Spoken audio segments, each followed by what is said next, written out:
మన ప్రభువును రక్షకుడు అయిన యేసుక్రీస్తు వారి అతి శ్రేష్టమైన దివ్యనామమున మీ అందరికీ ఉదయకాలము సర్వశుభములు సర్వదీవెనలు దేవదేవుడు మీ అందరికీ అనుగ్రహించునుగాక. ఆమేన్. దేవుని బిడ్డలారా, ఈరోజు దేవుని వాగ్దానము 14వ తారీఖు మే నెల 2024 సంవత్సరము. దేవుని వాగ్దానము యెషయా గ్రంథము 54వ అధ్యాయము 13వ వచనము. నీ పిల్లలందరూ యెహోవా చేత ఉపదేశమునందుదురు. దేవుడు తన పరిశుద్ధ లేఖన భాగము నేటి ఉదయకాలము మీ అందరి వినికిడిలో ఫలింపచేయునుగాక. ఆమేన్.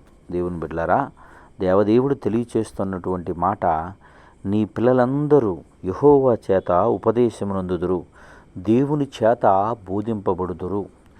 దేవుని బోధనలో, దేవుని యొక్క క్రమశిక్షణలో ఉందురు అని దేవుని వాక్యము తెలియజేస్తుంది.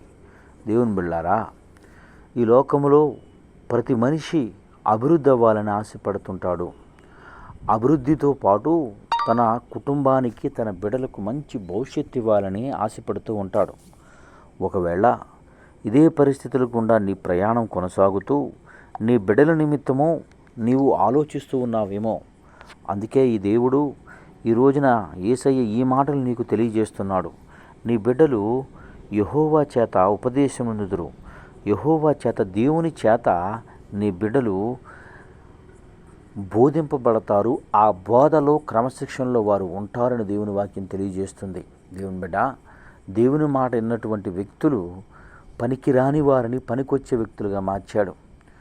ఒకప్పుడు హంతకుడు, ముక్కోపి అయినటువంటి మోషే గారిని పనికొచ్చే సాధనముగా అనేకులను నడిపించే ఒక నాయకుడుగా దేవుడు తీర్చిదిద్దాడు. దేవుని బిడ్డ, కేవలము చేపలు మాత్రమే పట్టుకునే ఒక వ్యక్తిని మనుషులను పట్టే వ్యక్తిగా మార్చాడు. నీ బిడ్డలు జీవితంలో కూడా నీ బిడ్డలు ఆయన మాట వింటారని దేవుని వాక్యం తెలియచేస్తుంది. కనుక ఇట్టి మాటను బట్టి ధైర్యంతో, విశ్వాసముతో ముందుకు కొనసాగు కృప దేవదేవుడు మీకు అనుగ్రహించునుగాక.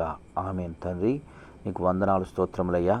నేటి ఉదయకాలం ఎందరు బిడ్డలు ఈ మాటలు వినుచున్నారు, వారందరి జీవితంలో ఆశీర్వాదము, దీవెన అనుగ్రహించి బలపరిచి, భద్రపరిచి, నడిపించి, కృప చూపి సహాయము చేయమని యేసయ్య నామం పేరటి ప్రార్థన చేయుచున్నాను మా పరమ తండ్రి. ఆమేన్. మన తండ్రి అయిన దేవుని ప్రేమయు, కుమారుడైన యేసుక్రీస్తు వారి కృపయు, పరిశుద్ధాత్మ తండ్రి అన్యోన్య సహవాసం ఇప్పుడును ఎల్లప్పుడూ సన్నిధిలో సదాకాలం తోడయుండి వెంబడించి నడిపించునుగాక. ఆమేన్. God bless you. దేవదేవుడు మిమ్ము దీవించి ఆశీర్వదించునుగాక. ఆమేన్.